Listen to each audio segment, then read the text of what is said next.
It is a moment. You must catch this moment with your conviction, with your heart and your mind. Don't go by the dictation of selected prime minister. सबसे पहले घबराना नहीं है.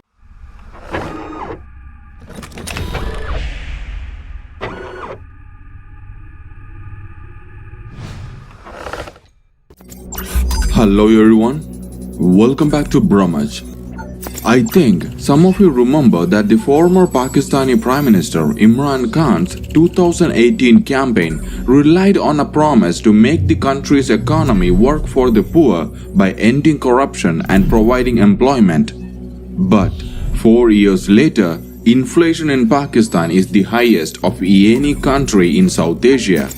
Right now, the inflation rate of Pakistan is 12.4%. People are struggling for food, water and fuel. The country is on the edge of a civil war. So, in this video, we will analyze why Pakistan failed and how the politicians and the military ruined the country. Before that, go hit that subscribe button and turn on the notifications. Okay, let's do this. Pakistan has had 29 prime ministers since 1947. None completed the full 5 years term. Under this, on 18 occasions, prime ministers have been removed under a variety of circumstances, including corruption charges, direct military coups, and forced resignations. Also, there was one assassination. The most interesting part is, Pakistan says they are a democracy, but according to Pakistan's constitution, only Muslims can be president, prime ministers and all other high-value positions. The Christian and Hindu minorities have very limited rights. On 11th August 1947, the first Constituent Assembly of Pakistan, Jinnah said, "You are free. You are free to go to temples. You are free to go to mosque or to any other place of worship in the state of Pakistan. You may belong to any religion or caste or creed that has nothing to do with the business of the state. We are starting with this fundamental principle." But on the journey from 1947 to 2022, Pakistan shifted from a Jinnahist mindset to more to a jihadi mindset.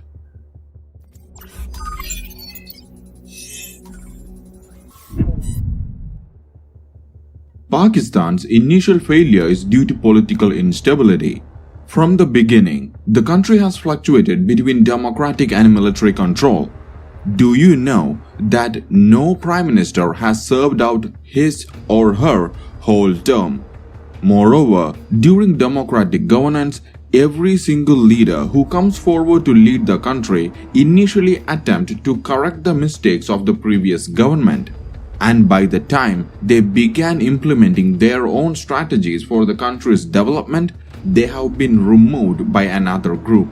It might be done by another political party or by the Pakistani military. Let me give you an example. In 1978, General Muhammad Zia-ul-Haq took over Pakistani government with military power.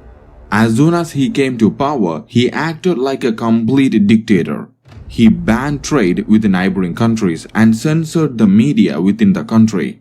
Also, took massive loans from various countries all across the world. This caused major economic crisis in Pakistan at that time. Following his death, Benazir Bhutto took over and gave press freedom as well as increased trade with neighboring countries. But here's the twist. By the time she began working on country's development, she has been removed by Nawaz Sharif. And this has been going on in Pakistan for over 70 plus years. Trust me, this is not going to stop. It seems like everyone just wants power to rule, but no one wants to develop the nation.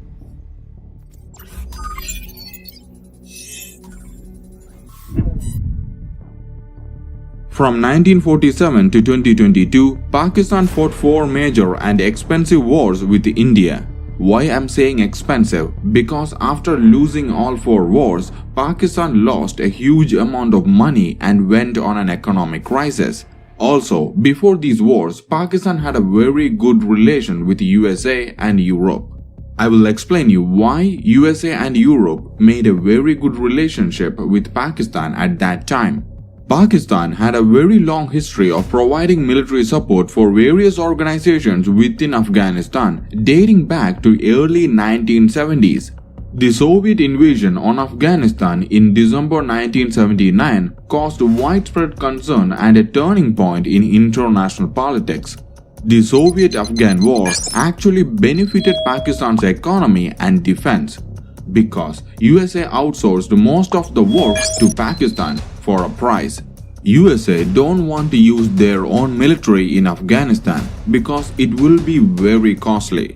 So, USA used Pakistan. I repeat, used Pakistan as a pawn in the Soviet-Afghan War because it was easy for the USA to just pay a couple of billions to Pakistan and Pakistan will train terrorist organizations and supplied with weapons and ammunition to fight against the Soviets. So, the money was coming from USA. Pakistan used that money to purchase weapons from USA and Europe to defend its own country.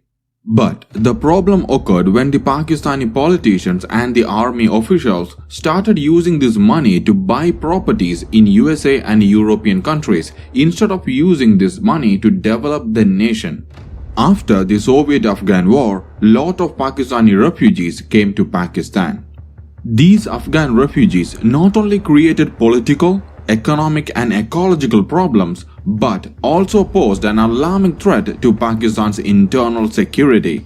According to reports, the Central Intelligence Agency of USA granted Pakistan $2 to $3 billion worth of covert assistance for the training of over 80,000 Mujahideen fighters.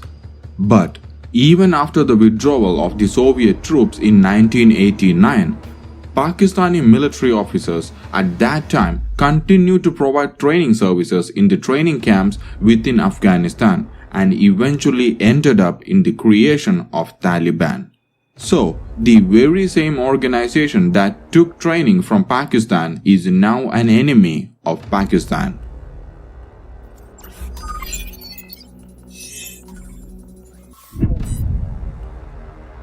Pakistan is well known for its massacres of religious minorities. Pakistan have 5 major ethno-regional communities and 7 major minority religious groups. Baluch, Muhajir, Punjabis, Pashtun, Sindhi are the major ethno-regional communities, and Ahmadiyas, Christians, Hindus, Kalasha, Parsis and Sikhs and Shia Muslims are the major minority religious groups.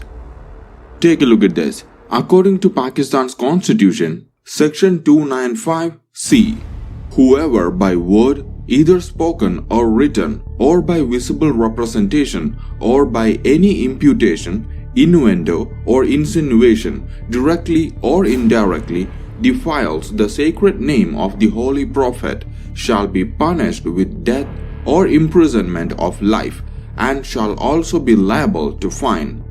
The problem is, the Sunni majority people started taking advantage of this law. If there is an issue with other religious minorities, the Sunni majority people, all they have to do is put up a fake lawsuit and charge the person with blasphemy law. Also, in Pakistan, non-Muslims are not allowed to be president, prime minister and all other high-value positions. So, only a certain group of people can contribute to the society and the rest of them are considered as second-class citizens.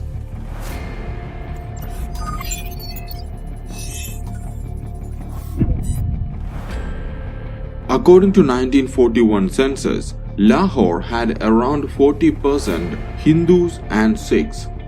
It means the city had many temples and gurudwaras. Similar was the situation across the whole of Pakistan. But today, the country has just 13 operational major Hindu temples managed by Pakistan's Evacuee Trust Property Board, the Pakistan's government institution that manages religious institutions and festivals of minority community in the country. Listen to this. Islamabad has a Ram Mandir built in 16th century, but the temple is being used only as a tourist spot now. Hindus are not allowed to pray there and all the idols have been removed. In 2014, an organization, the All Pakistan Hindu Rights Movement, published a survey report. The result of the survey was shocking. The survey report found that 95% of the temples present in Pakistan since 1990 were destroyed or damaged. Out of 428 places of worship, only 20 remained operational, while 408 temples were converted either into a commercial property or into a residential establishment. Out of the 20 temples, 11 were in Sindh, 4 in Punjab and 3 in Balochistan and 2 in Khyber Pakhtunkhwa. So the destruction of their own heritage is also affecting their economy. If there were more temples in Pakistan, more Hindu people from other countries will visit the temples. It will also help the heritage tourism. But because of the extremist mindset, they just keep destroying their own identity. Apart from all these problems in Pakistan, the worst are the Chinese-funded projects and the massive loans taken by the government. Pakistan's external debt continue to rise because of China's debt trap. This is a vast topic, so I have decided to create a separate video regarding this topic. If you like this series, then please like and subscribe. That's all I have for today, and it's time for me to take off. Bye everyone.